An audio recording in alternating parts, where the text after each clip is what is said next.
अस्सलाम वालेकुम। हमारा प्लान बन रहा था आज मछली पकड़ने का, तो हमने कहा क्यों ना कुछ पकाने के लिए साथ ही रख लिया जाए और फिर सफ़र को स्टार्ट किया। और सारे भाई जो है वो फ़िश हंटिंग के लिए चल पड़े थे और रास्ते में तर दे के हमने कहा कि थोड़ी सी तर हो जाए क्योंकि गर्मी बहुत थी।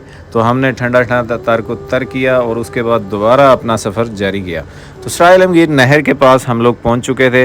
अब सिर्फ ज़रूरत इस बात की थी कि हमें कुछ अच्छा प्लेस मिल जाए शिकार करने के लिए।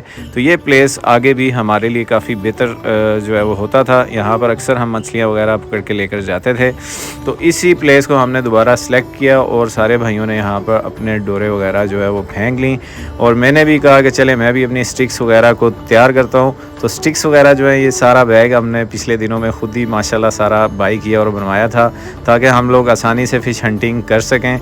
तो फ़िश हंटिंग की 2 स्टिक्स को मैंने रेडी किया।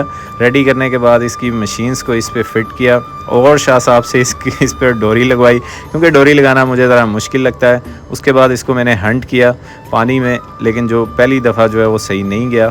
तो मैंने कहा कि चले कोई बात नहीं, दूसरी दफ़ा चेक करते हैं। तो दूसरी दफ़ा हंट स्टिक जो है वो काफ़ी अच्छे तरीके से पानी में चली गई। तो थोड़े ही वेट में हम लोग बैठ चुके थे कि चलें कुछ फ़िश आती है तो इसको हम लोग निकालते हैं और पकाते हैं। लेकिन अभी तक कोई भी फ़िश नहीं लग रही थी। पानी का बहाव काफ़ी तेज़ था जिसकी वजह से जो डोरियां हैं वो उस तरह नहीं थी बैठ रही। तो हमने फ़ैसला किया कि हम अपनी लोकेशन को चेंज करेंगे। तो हम लोकेशन चेंज करते हुए हेड जग्गू के पास चले गए।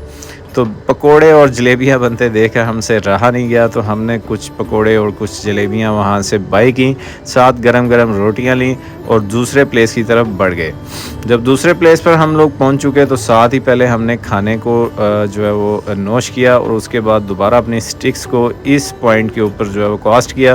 कास्ट करने के बाद हम लोग काफ़ी देर यहाँ पर जो है वो इंतज़ार करते रहे कि कोई फ़िश लगेगी, लेकिन अभी तक कोई भी फ़िश जो है वो हमारी डोरी पर नहीं आई थी और हम लोग अपनी मेहनत को जारी और सारी रखे हुए थे।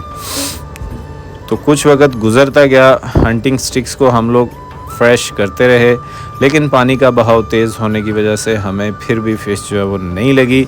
उसके बाद हम कुछ देर यहाँ पर वेट करते रहे कि फ़िश लगेगी, लेकिन फ़िश अभी तक कहीं से नहीं थी लग रही।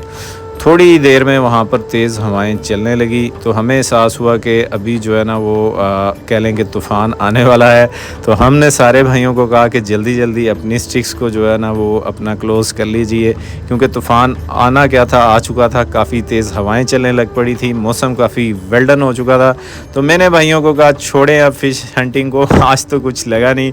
तो लिहाजा इसी तरह हम लोग रोते हुए वापस चलते हैं।